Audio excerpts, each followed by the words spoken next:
Alexandre Silveira. Muito bem. Eu vou tentar responder rapidamente as perguntas. Se faltar alguma, fique à vontade aí para reiterar. Primeiro, o deputado Arnaldo Jardim, que é profundo conhecedor do sistema, sabe do desafio que nós temos com a questão da entrada das renováveis no Brasil. Isso é um desafio global. Nós tivemos um grave problema agora em Portugal e na Espanha. E nós vivemos no Brasil, e não é diferente, em consequência de uma série de fatores, inclusive de incentivos na CDE ao longo dos anos, estimulando, e até certo ponto isso foi importante, a energia solar, a energia eólica, e que nós estamos abordando agora no equilíbrio do setor, o terceiro ponto da nossa reforma. A ONS hoje, que diga que tem que ser reconhecido e registrado, que é reconhecido no mundo inteiro como um dos melhores operadores do sistema do mundo, ele tem muita dificuldade de enxergar as energias que estão entrando no sistema das renováveis, principalmente a mini, a micro e a GD.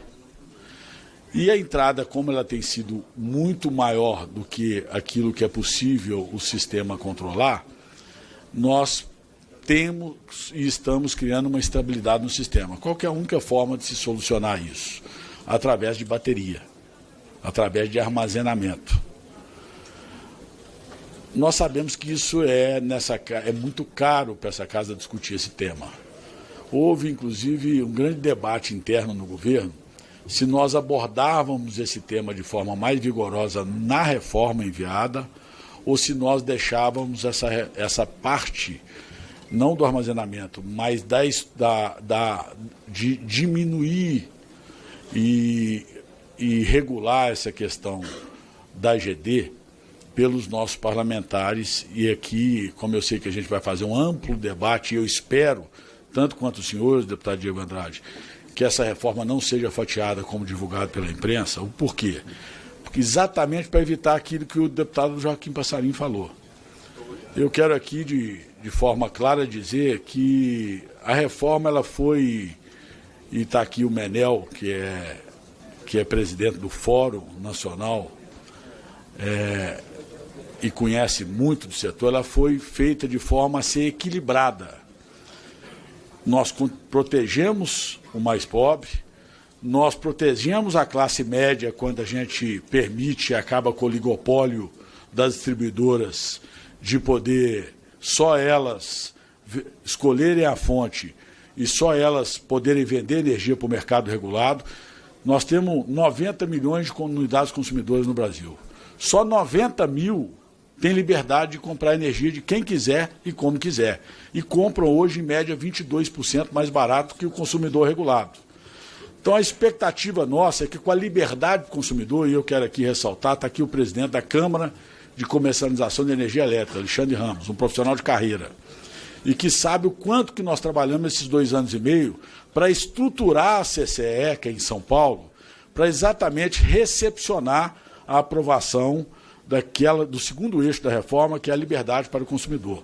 É permitir que todo consumidor brasileiro possa, tanto quanto a grande indústria, comprar energia de que fonte quiser e permitir a maior concorrência dos geradores de energia, podendo baixar a energia para a classe média, podendo baixar a energia para todo consumidor brasileiro.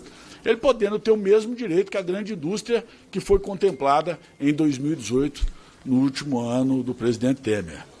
E o terceiro ponto da reforma, já que eu falei tanto do programa Luz do Povo, que vem contemplar os 80 kW, eu quero aqui dizer, Carlos Zaratini, que essa é a sensibilidade do presidente Lula, de reconhecer que essas pessoas têm que ser protegidas na questão tarifária. E dizer que o terceiro ponto da nossa reforma, por isso é que ela não pode ser fatiada, Arnaldo, porque o Luz do Povo, essa proteção tarifária, todos já sabem que já está valendo. Os contratos já foram aditivados, a medida provisória já cumpriu o seu papel com relação à proteção social. É importante que seja dito, desde o dia 5, 17,4 milhões de unidades consumidoras não pagam mais conta de energia. 60 milhões de pessoas já estão contempladas pelo Luz do Povo. Agora, como que nós vamos fazer uma reforma equilibrada? Se a gente aprovar a liberdade do consumidor e se a gente aprovar, nem que seja em parte, ou melhor aperfeiçoada nessa casa, é natural que receba as 600 emendas, que eu trato com o maior respeito o debate com o parlamento, para que a gente busque minimizar e distribuir de forma mais justa os encargos e subsídios.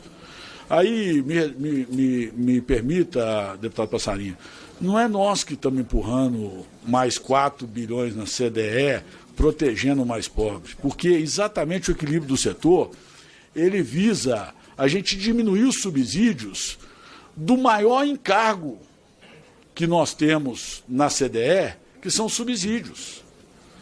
O menor custo da CDE é a tarifa social. O menor custo da CDE é a proteção aos mais pobres desse país. E o presidente Lula não abre mão da questão da justiça tarifária. Justiça tarifária e justiça tributária, e aí eu quero voltar à questão da questão orçamentária nesse país. Nós sabemos dos limites que nós temos para usar o orçamento público para subsidiar programa social. Por isso é que o Luz do Povo, Luz para Todos, é subsidiado pela CDE, pelo consumidor de energia. Eu lutei tanto para que recursos da PPSA fossem utilizados para minimizar a CDE. Mas as travas orçamentárias são muito grandes. Por isso, a grande luta do presidente Lula e até do ministro Haddad para a gente diminuir um pouco mais e fazer justiça tarifária nesse país, diminuir um pouco os subsídios daqueles que receberam tanto durante tantos anos e que, infelizmente, enfrentamos muita dificuldade para executar isso. Mas, voltando à reforma, deputado Arnaldo Jardim, é fundamental, deputado, que haja uma mobilização dessa comissão, porque eu já fui parlamentar há muitos anos, eu sei que os parlamentares, eles normalmente estão nas comissões que eles conhecem mais, têm mais afinidade, têm mais conhecimento. Então, aqueles parlamentares que estão na CME, querido, tá bom, Lupion? Deputado Lupion, amigo, um grande parlamentar e um grande homem público que serve ao Brasil, e deve estar muito feliz com o fato do E30 e o biodiesel ter avançado tanto, e eu aqui já agradeci a lei aprovada por essa Casa do Combustível do Futuro, e rapidamente nós regulamentamos, fizemos estudos, fortalecendo o agronegócio nacional, a agricultura familiar, que é a nossa visão, é a nossa vocação, e durante a minha gestão nós não abrimos mão nem um minuto disso, aqueles que militam conosco sabem disso, para avançar naquilo que o nosso ex-governador, quando eu tomei posse, Caiado, eu o visitando em Goiás, na verdade inaugurando uma usina de etanol, ele me disse: Alexandre, eu lutei todos os meus mandatos para que isso acontecesse. Se ao final da sua gestão você tiver feito isso, você vai ter feito muito pelo Brasil. E agora eu encontrei com ele há poucos dias no exterior, eu falei: governador, está entregue. Está entregue o aumento do etanol para o E30, está entregue o biodiesel com o B15, fortalecendo a cadeia produtiva do setor do agronegócio nacional. Então é muito importante, Arnaldo, que se volte. A questão do curtailment é exatamente esse o problema. Nós temos uma entrada de renováveis muito grande, amplia-se muito as renováveis no sistema. Nós temos que equilibrar isso. Tem um grupo de trabalho no Ministério estudando para como nós vamos lidar com isso, porque é lógico, as empresas querem cobrar tanto pelo corte de energia por falta de infraestrutura, quanto pela falta de demanda. E não é correto. A demanda é o risco do investidor. Se não tem demanda para quem investiu em eólica, em solar, em biomassa, é o risco de quem está investindo. O consumidor não pode pagar isso. Agora, por falta de infraestrutura, o Ministério está discutindo para ver se a gente diminui a judicialização desse setor, que é muito grande, com riscos eminentes a médio prazo para o consumidor de energia, Então, nós estamos discutindo como é que a gente vai negociar depois do grupo de trabalho concluir. Eu quero que conclua no mais tardar em 30 dias para a gente resolver essa questão do containment de forma definitiva. E a bateria, respondendo à pergunta objetivamente, nós temos duas formas e tem várias emendas que eu li essa semana que tratam disso com muita profundidade. E eu torço muito porque essa casa trate isso através de lei. Porque nós temos saídas regulatórias também que estamos estudando. Mas tem que ser enfrentada a questão da ampliação das renováveis de forma não equilibrada no sistema, porque senão nós podemos ter risco de segurança energética.